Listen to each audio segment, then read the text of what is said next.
নমস্কার বন্ধুরা। আজকে একটা ঘটনা বলি, যেটা আমার নিজের সাথে ঘটে যাওয়া ঘটনা। আমার ছোটোবেলার আমার মামার বাড়িতে, আমার মামার বাড়ি সাউথের রায়দিঘি নদীর ওপারে।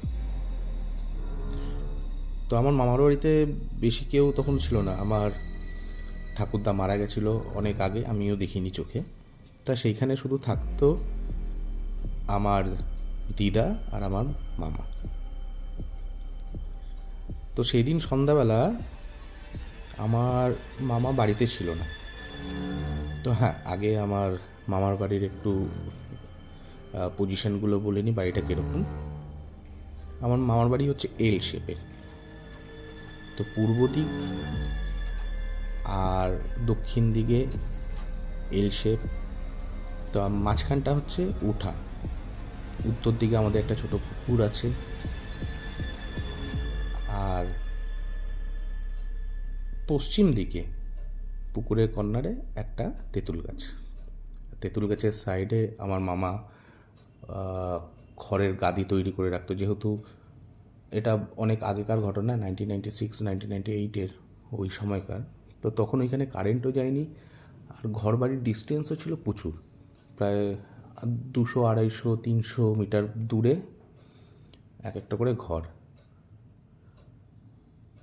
তো ওই সময় আমাদেরও মাটির বাড়ি ছিল, খড়ের চাল।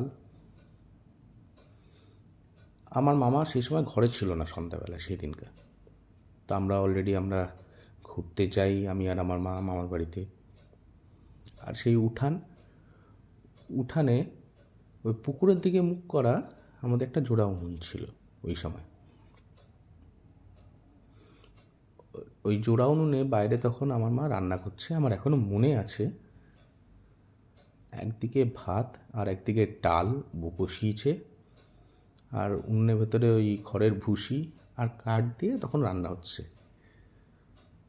আর আমার দিদা ঘরের দুয়ারে বুনতে বসে শিলনোড়াতে মশলা বাটছে। আর আমি কি করছি, আমার মায়ের গলা ধরে পিঠ থেকে উঠে দোল খাচ্ছি, বাচ্চারা যেরকম করে নর্মালি। হঠাৎ করে আমি বাঁদিকে তাকিয়ে দেখি, আমার চোখটা গেল হচ্ছে ওই খড়ের গাদির দিকে। আমি দেখছি খড়ের গাদির পেছন দিক থেকে একটা সাদা লোকের মতো স্ট্রাকচার, একজন মানুষের মতো স্ট্রাকচার। হাইট হবে নর্মালি 7 ফিটের মতো হাইট হবে, একজন লোকের মতো স্ট্রাকচার। ওইখান থেকে জাস্ট আমি তার শোল্ডারটা ফার্স্টে দেখতে পেলাম, যেহেতু খড়ের গাদির পেছন দিক থেকে আস্তে আস্তে বেরোচ্ছে। ফার্স্টে শোল্ডারটা বেরোলো, তারপরে আস্তে আস্তে পুরো বডি বেরোচ্ছে। আমি দেখতে পাচ্ছি সেই ঘুটঘুটে অন্ধকার, তখন তো কারেন্ট যায়নি অত আগে, কিন্তু লোকটাকে স্পষ্ট দেখা যাচ্ছে, একদম সাদা টুকটুকে দুধের মতো সাদা। মানে ওরকম লোক হয় না, আমরা যেরকম সাদা গেঞ্জি পরি একদম ওরকম টাইপের সাদা। কিন্তু লোকটার কোনির থেকে দুটো হাত নেই, হাঁটুর থেকে দুটো পা নেই। লোকটা কিন্তু পুরোটাই ভাসছে, ভেসে ভেসে বেরোলো। আর পুরো সাদার মধ্যে বুকের মধ্যে একটা উল্টো এস আঁকা, উল্টো এস। চোখ দুটো হচ্ছে মেটালের বল, মানে মেটালের বল যদি আমরা আগুনে গরম করি যেরকম লাল হয়ে যায়, একদম অ্যাকুরেট ওরকম টাইপের। আমি কিন্তু ভয় পাইনি তাকে দেখে প্রথমে, একটা অদ্ভুত টাইপের ফিলিংস তখন। আমার চোখটা গিয়ে আমি ওখানে দাঁড়িয়ে গেছি, মানে মায়ের পিঠের মধ্যেই গলা ধরে, আর দোল খাচ্ছি না, চুপচাপ হয়ে গিয়ে আমি ওই বাঁ দিকেই তাকিয়ে লোকটাকে দেখছি, আর লোকটাও দেখি আমাকে দেখছে।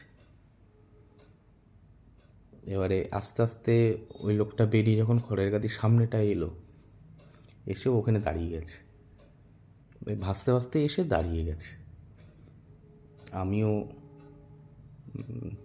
একদম দেখেই যাচ্ছি লোকটাকে। লোকটাও, এটা মোটামুটি 20-25 সেকেন্ড।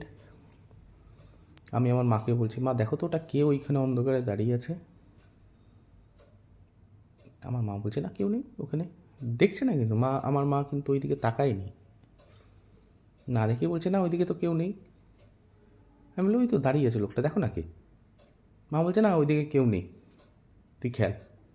আমি আবার দৌড়ে গেলাম আমার দিদার কাছে, আমার দিদাকেও বললাম ওই তো দিদা দেখো না একজন দাঁড়িয়ে আছে ওইখানে আমাদের দিকে তাকিয়ে আছে, কে ওটা? আমার দিদাও না দেখেই বলছে না কেউ নেই, এই তুই ঘরে যা, ঘরে খেল যা। না ওদের কাছে ওটা হচ্ছে নর্মাল, ওরা আগের থেকেই জানতো যে ওই তেঁতুল গাছ, আমাদেরই তেঁতুল গাছ, ওইখানে কিছু আছে। আমি সেটা পরে বলছি ওই জিনিসটাকে ওখানে কি আছে বা কারা আছে।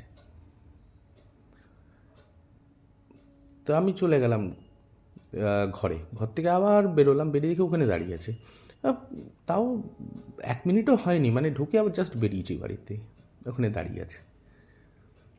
তখন দেখি লোকটা আস্তে আস্তে লোকটা বাঁদিকে ঘেঁষছে, ওই হাওয়াতেই ভাসতে ভাসতে লোকটা বাঁদিকে যাচ্ছে, গিয়ে ওই যে তেঁতুল গাছটা আছে তেঁতুল গাছের মধ্যে মিলিয়ে গেল।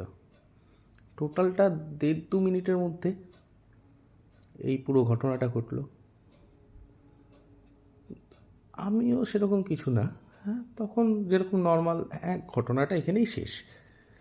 কিন্তু নর্মাল যেরকম রাত্রেবেলা খেয়ে দিয়ে শোয়ার সময় আমার দিদা আমার মাকে বলছে, তখন আমার মামা কিন্তু ঘরে ছিল না, এই পুরো ঘটনাটা হওয়ার সময় আমার মামা ছিল না, বাড়ির বাইরে ছিল।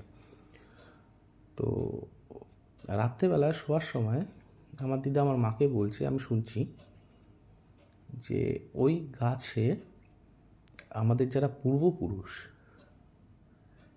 তারা মারা যাবার পরে কিন্তু ওই গাছে থাকে। একমাত্র আমার ঠাকুরদা থাকে না, ঠাকুরদা পাশে আরেকটা জায়গা আছে, সেটাও আমি পরে বলবো। আমাদের বাড়ির পেছনে, মামার বাড়ির পেছন দিকটাতে একটা ছোট কলা বাগান আছে। তো সেই কলা বাগানে আমার দাদু থাকে, তারও আমি দাদু বলতে ঠাকুরদা, তারও আমি অনেক পেয়েছি, প্রেজেন্স আমি পেয়েছি, দেখেওছি, সেগুলো আমি পরে ঘটনাতে বলবো।